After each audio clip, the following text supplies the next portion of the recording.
David, on this week's Positive Regression, episode 100, by the way, we once again both picked the same winner for this weekend in Kansas. We both picked Kyle Larson. Let's dive into the why. Namely, the most obvious is speed.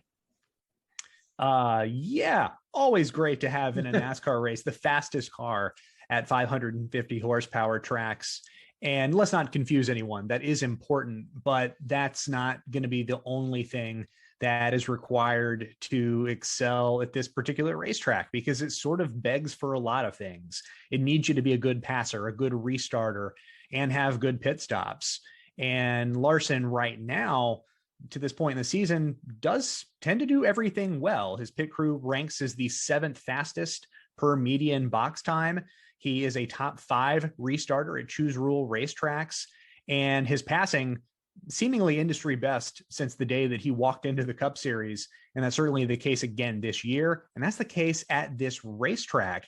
We saw 2 years ago, 2019, he secured 19 positions beyond his statistical expectation via straightforward passing. And that was on par with race winner Brad Keselowski that day. Unfortunately, Larson had the 11th fastest car. That might not be the case this weekend. He's going to have some horsepower underneath him.